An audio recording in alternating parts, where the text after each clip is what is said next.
Hoy nos despertamos y teníamos la sensación, estos últimos días hemos tenido la sensación por todo lo que olfateamos a nuestro alrededor cuando salimos a la calle, pero también por muchos mensajes que a través de redes y a través de diferentes vías nos han llegado, también de gente muy conocida, de todos los palos, gente militante, gente no militante, gente que hace música, gente que hace teatro, gente que hace, bueno, de todo.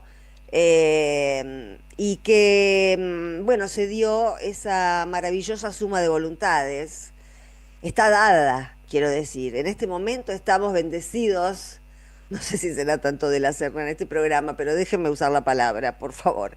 En este momento estamos bendecidos por algo que nos hermana y que la verdad que después de tanto tiempo de desencuentros y de tanto tiempo de no dar pie con bola, bueno, se produjo. Después vamos a analizar las posibles causas de por qué se produjo esta especie de despertar de conciencias, de que lo que querían que se votara mañana, que ya no se va a votar, eso por lo menos, era demasiado. Y la movilización de mañana, que se mantiene, que ojalá, que va a ser multitudinaria, que también va a reunir a todos esos sectores, a todos los sectores de la sociedad argentina, porque no hay un solo sector de la sociedad argentina que no esté cagado en guita, que no haya sido insultado, vapuleado, apretado, despojado, expropiado, eh, y, y además gozado por este gobierno de psicópatas. Corría más o menos la mañana, cerca del mediodía, cuando empezó a circular la versión de que Bullrich no tenía los votos para la votación de mañana. Hasta ayer a la noche parecía que los tenía. Hoy a la mañana parecía que no. Hasta que nos enteramos que Jaldo, desde Tucumán, los gobernadores, ¿no? Y Sáenz, de Salta, comunicaron que o se retiraba ese artículo de la venta de tierras, o volvía el proyecto a comisión. O sea, votaban que volviera a comisión, con lo cual, bueno, se embarraba muchísimo la cancha. No fueron los únicos, aparentemente. ¿Qué quieren que les diga? Yo creo que funciona la lógica del escrache. Todo esto que estuvimos recomendándoles acá durante, bueno, toda esta semana, háganle saber a los legisladores, háganle saber a los gobernadores, que se den cuenta que mi ley está en picada y que el que lo ayude en esta cae en la picada junto con mi ley. Se la vamos a tener jurada. Pero esto tiene que ser cuando uno plantea escenarios de este tipo, de presión popular, para torcer una decisión arbitraria y demente, eh, habla en términos como los que podemos hablar hoy, de una unanimidad impresionante, ¿no? Yo veía ayer el show de Rosalía en el Movistar Arena, terminó con el estadio a pleno, con ella bandereando, la tierra no se vende. Desde Juana Molina hasta Catriel, que lo pasamos el otro día. Actores, actrices, Tini Stoessel, Lali Espósito, en fin, figuras que son referentes, que a su vez se dan cuenta que es lo que hemos aplicado en esta movida de movilización, es lo que aplica exactamente la misma fórmula que aplica la derecha para levantar polvareda. Bueno, lección 1 aprendida. Hay gente de comunicación, gente de otras áreas que advierten sobre la gravedad de determinado proyecto. Hay personas que tienen muchos seguidores, mucho más que esos intelectuales o que esos periodistas o que esos dirigentes políticos que pueden entender la gravedad de una situación como por ahí un músico no. Pero se van concatenando las referencias. Y ahí ya llegamos a gente que tiene millones de seguidores, mucho más de lo que puedo tener yo, de lo que puede tener cualquier periodista. La multiplicación de las demandas, que es lo que hace la derecha permanentemente. La multiplicación de las demandas es imparable, es imparable. Cuando empiezan todos los referentes, los medios que se ven obligados a replicar los mensajes de los referentes. Bueno, ahí empieza el círculo virtuoso de la comunicación que nos interesa. Y llegó a oídos de los gobernadores y se cagaron en las patas. Porque no hay otra explicación. ¿Qué vamos a decir? ¿Que fue por decencia?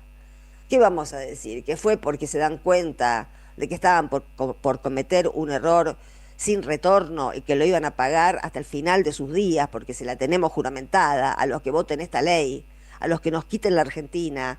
No van a pasar el resto de sus vidas tranquilos en estas latitudes, porque están cagando a un pueblo entero. Y eso nunca va a ser gratis, nunca va a ser gratis. Y menos obedeciéndole a un esperpento como el que tenemos en la Casa Rosada. Bueno, de todas maneras, bueno, después se pronunció el gobernador de Neuquén, que estaba con el engañapichanga hasta ayer. Todos tiraron de la cuerda lo máximo que se podía, pero hoy recularon. Y recularon porque nosotros también reforzamos la movilización, reforzamos el eco la caja de resonancia. Cuando nosotros necesitamos que esa gente se dé cuenta de que los estamos mirando y de que no es que si hacen lo que les estamos pidiendo que no hagan, se la van a llevar de arriba. Cuando nos ponemos en modo aluvión zoológico, cuando les damos un poco de miedo, funciona, funciona. Tenemos que aprender de esta lección, porque esta es la manera de moverse cuando uno está frente a enemigos tan tenebrosos como los que tiene el pueblo argentino hoy. Además, perdón, eh, aparecieron un par de datos también que son subjetivos y que embarran todavía un poco más la cancha, porque después que se supo que no se presentaba el artículo de la ley de tierras, miren, para mañana queda pendiente la ley de manejo del fuego, que implica que se pueden vender también a extranjeros las tierras quemadas. Justamente la ley vigente prevé que esas tierras incendiadas no se pueden vender para no instigar al incendio. Porque si las tierras quemadas, como pretende este desgraciado, se puede vender, obvio que van a quemar tierras. ¿O qué son? ¿Acaso son guardianes de la naturaleza? No, son monstruos. Así que bueno, eso no puede pasar, no puede pasar por el Congreso. Está el tema de las expropiaciones, está el tema de los embargos, de los desalojos, mejor dicho, está el tema de los desalojos que van a permitir que cualquier propietario desaloje a cualquier comunidad que haga siglos que está viviendo en ese lugar. Bueno, hay un montón de cosas para seguir diciendo que no. Y además porque es mi ley, que a mi ley hay que decirle todo que no, porque es nuestro enemigo, porque no nos deja pensar lo que pensamos, no nos deja decir lo que queremos decir, no nos deja escribir lo que queremos escribir, no nos deja leer lo que queremos leer y no nos deja vivir, no nos deja vivir, no da remedios, no da alimentos, sostiene que no tiene por qué hacerlo. De modo que ya está, ahora que armamos este colectivo gigante que traspasa partidos, traspasa internas de partidos, traspasa provincias, traspasa un montón de cosas. ¿Saben lo que cuesta conseguir esto? Ahora que lo tenemos, no lo soltemos más, no lo soltemos más. Les iba a contar ese par de datos que son todavía más escandalosos para que ustedes se den cuenta la basura que es esta gente. Hoy se supo que el senador libertario Joaquín Venegas Lynch, de la familia de los Venegas Lynch, de aquel que decía que hay que privatizar el mar, así cada ballena tiene un dueño y se ocupa de las ballenas, bueno, ¿qué contestarle a algún pelotudo que te dice eso? ¿Qué le puede contestar? Nada. Bueno, a los Venegas Lynch, que son los que le dan los premios honoris causas a Milei, que tiene una universidad pedorra, que no tiene ninguna importancia académica, etcétera, etcétera. Bueno, este que es de la familia, ya estaba gestionando, estaba con los trámites, que te lleno el formulario, que la ponemos en marcha, qué sé yo, una empresa para venderles tierras a los extranjeros. ¿Se dan cuenta cómo son? Son excrementos humanos. Y les hago un favor diciéndoles que son excrementos humanos, deberían ser excrementos a secas. Y el otra información que nos llegó del sur hoy, ayer hablábamos con un guardia, con un montañista de San Martín de los Andes, y que nos contaba cómo desde hace un tiempo los montañistas, los nacidos y criados en San Martín de los Andes, los locales, han dejado de poder subir a montañas, a muchas, nos decía el guía, porque las tierras se vendieron a extranjeros. En Neuquén, el departamento más comprometido, con casi el 55% de las tierras vendidas a extranjeros, es el departamento del Lácar, que es donde estaba la estancia Mil Rosas de los Swarovski, que fue donde son austríacos, los de las joyas falsas, qué sé yo, que son los que le habían prohibido a este guía, bueno, seguir su camino hasta la montaña, porque como la montaña ahora está en tierra extranjera, venden las montañas, señores, venden los ríos, venden las fronteras, venden las montañas, venden los espejos de agua, venden el mar, venden a la madre si tiene algún valor. No creo que tengan valor ninguna madre que parió a todos estos, pero si tuviera algún valor o alguien le adjudicara algún valor a la madre, te la venden, porque todo para ellos es pasible de ser vendido. Bueno, antes de seguir diciendo cosas de estas, bueno, en esa misma zona del departamento de Lácar, en Neuquén, donde está la estancia de Mil Rosas de Swarovski, hoy nos comentaba alguien del sur, de la Patagonia, que también hay una gran estancia de la familia Sturzenegger. Bien calladito se lo tenían, ¿no? Es una estancia que está en esa zona que es la más disputada y la más extranjerizada de nuestra Patagonia, que está sobre la ruta 40, que es la ruta que va de Bariloche al Bolsón. Para el costado de la ruta 40 está Lewis. Para el otro lado están estas dos estancias.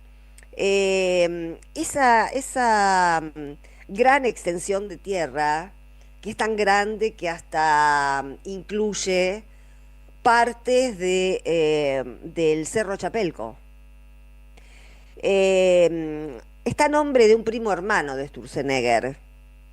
En realidad fue producto de según la información que obtuvimos del sur, ¿no? Fue producto de una larga sucesión, una sucesión rarísima, donde eran 15 hermanos, pero 14 quedaron fuera de la transacción. Quedó toda la estancia para una sola de los 15 hermanos, que estaba casada con un Sturzenegger. Hello, voilà. De modo tal que Sturzenegger también tiene tierras por ahí. Y el otro, Venegas Lynch, que está armando la empresita para vender tierras a extranjeros. Nos vieron cara de boludos, efectivamente, nos vieron caras de boludos. Y ellos creen que tienen cara de vivos, porque no se vieron al espejo. Compañeros, tenemos que llevarles un espejo. En algún momento tenemos que llevarles un espejo, para que vean su propia desnudez. Porque nosotros ya los vemos desnudos. No hay manera de volver a vestirlos. Están desangelados, están expuestos en su execrable antiargentinidad y en su horroroso rechazo al pueblo argentino.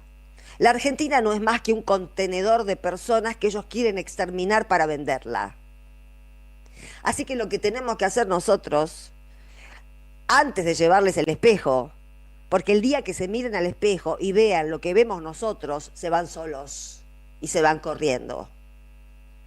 Todavía creen que, no sé, que están iluminados por alguna secta o por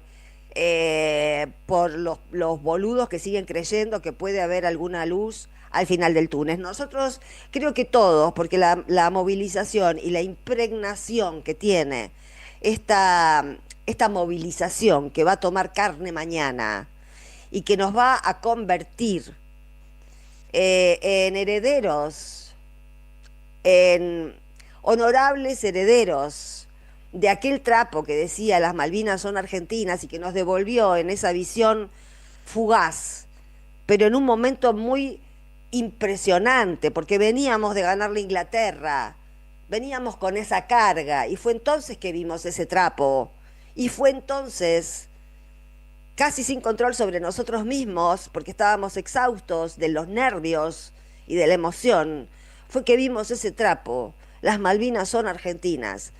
Y creo que en ese momento empezó un lento pero enorme despertar que nos dijo, nos hizo decir a nosotros mismos y a decírnoslos entre nosotros, que las Malvinas son argentinas, que las tierras son argentinas, que los desaparecidos son argentinos, que los discapacitados son argentinos, que los pobres son argentinos, que los enfermos son argentinos, y que se te terminó el cuarto de hora, Milei. Se te terminó el cuarto de hora y mañana lo vas a ver.